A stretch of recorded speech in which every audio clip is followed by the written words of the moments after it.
you really don't want to do this sort of stuff. You don't really want to kill other nations' leaders, okay? And so let's just use an analogy.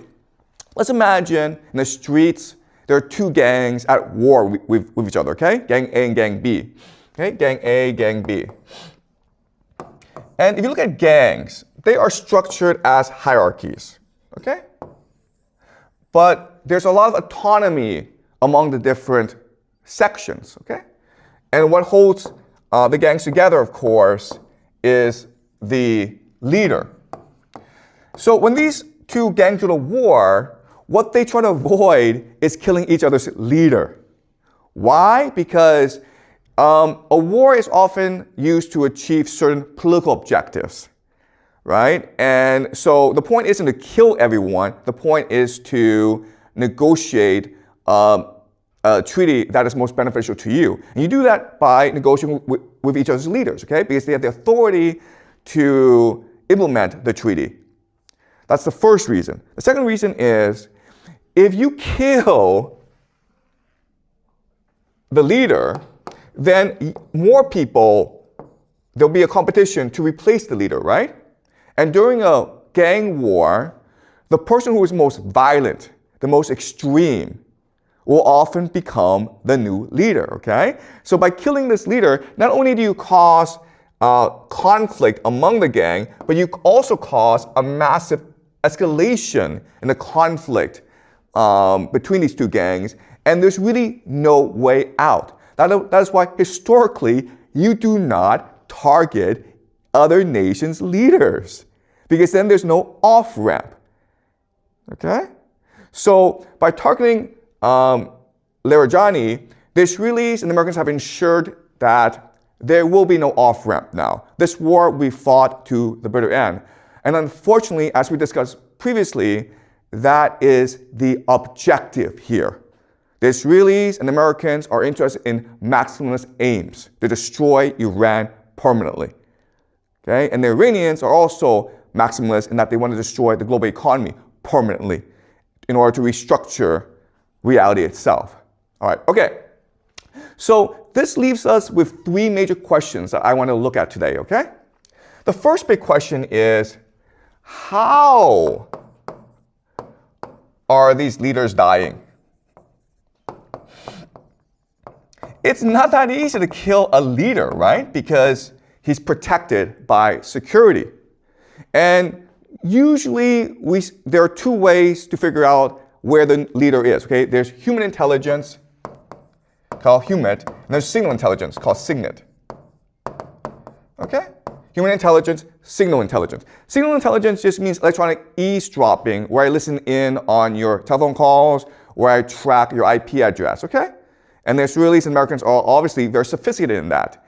And the Americans and the Israelis are saying that we are using electronic surveillance in order to track these people down. I don't think that's convincing. I think the most important source, the most reliable source of information is human intelligence, having spies embedded in local networks to spot for you where they are, okay? That's the best way to figure out where they are. So then this raises the question, how are the Israelis and the Americans getting this human intelligence, okay? All right, that's the first question we want to look at. How are these leaders dying? Second question is like, why are they dying?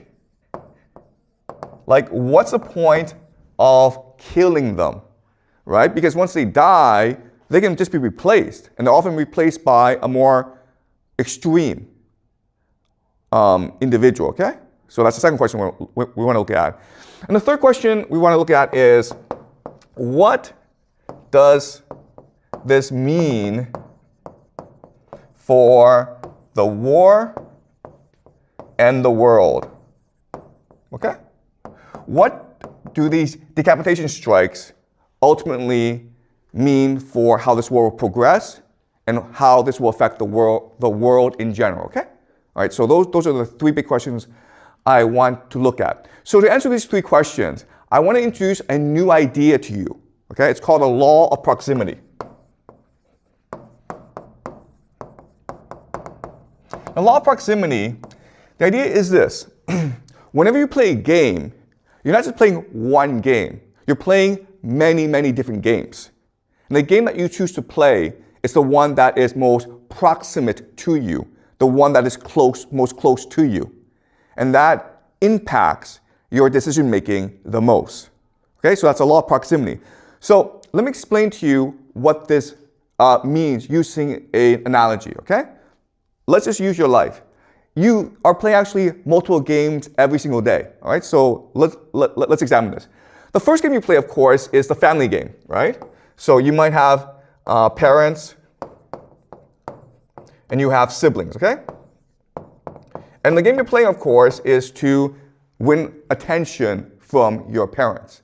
And to do so, depending on who your siblings are, you might use different strategies, including doing well in school or being a pain in the ass. Unfortunately, my kids choose to be a pain in the ass, okay? Yes. The parents are playing another game, which is social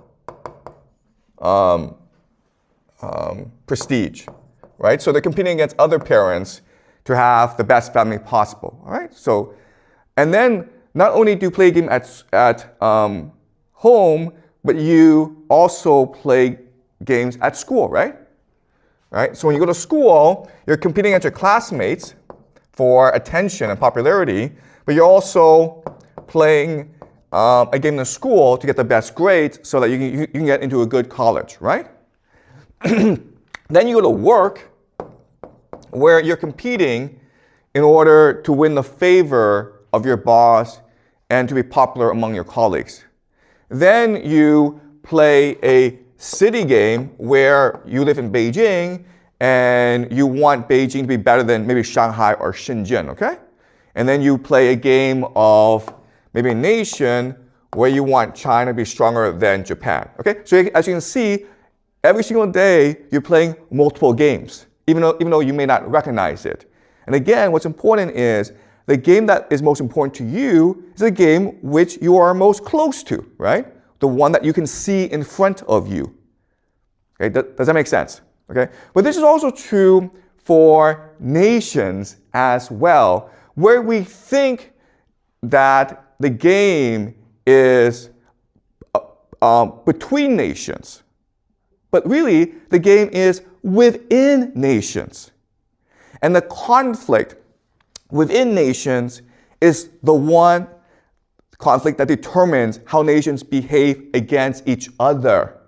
All right, so today what we will do is we will look at 3 examples of this, okay? We will look at the civil conflicts in America, in Israel, and in Iran to figure out why they behave the way they do, and then figure out how this war will progress. Okay, so clearly there is a civil conflict right now in America. Okay, you have the Democrats and you have the Republicans. Now what's odd is that even though these 2 different political parties are at war with each other, they both support the war because their calculus is different. Okay, so why do the Democrats support this war? Well, it's because they believe that this war will be extremely unpopular in America, which will allow the Democrats to dominate in the midterms in November and then win the presidential election in 2028. And they believe that this war will be so unpopular, it will destroy Donald Trump and allow the Democrats to rule forever. It will basically destroy the Republican Party. All right?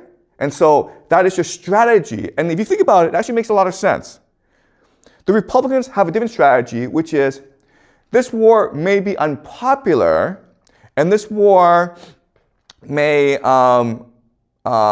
make America lose, but it's okay.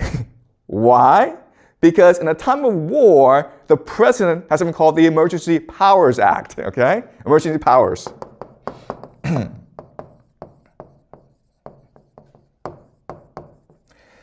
Emergency powers allows the president to essentially suspend the Constitution and to suspend or delay elections. Also, the Republicans want to pass something called Safe America Act. Okay? The Safe America Act, which means that if you are a voter, you must present ID in order to vote. And you think that this is, well, reasonable, but historically, the idea of checking ID is a way to discriminate against minorities, right? To have police officers there to scare minorities. And that's traditionally how racism was enforced in America. Okay? So in other words, the Republicans have many different strategies of either cheating or manipulating the elections. They could also, I have to say this, but if the war's going really badly, what they will do is call up a national draft and cancel the elections, okay? All right? So these are two different strategies going on. But as you can see, this is not really about America defeating Iran. This is really about the Democrats or Republicans trying to obtain power and keep it, okay? All right. But what's important for us to understand is that it's not just about the Democrats and Republicans at war with each other. There's actually a much deeper divide in America, okay? And this divide is a conflict between the elite and the counter-elite. Remember how we introduced the idea of elite overproduction, right? This is the Peter Turchin idea. And he argues that what leads to civil war is that you have too many elite who want to be the ones in power. Power is a zero-sum game, and therefore, when you have elite overproduction, they have to go to war against each other in order to have the power. Okay? And so, what's going on? Who are the elite and who's the counter-elite? Well, I mean, to put it very simply, the Democrats represent the elite, and the Republicans represent the counter-elite, okay? So, basically, the elite is the empire. And counter-elite is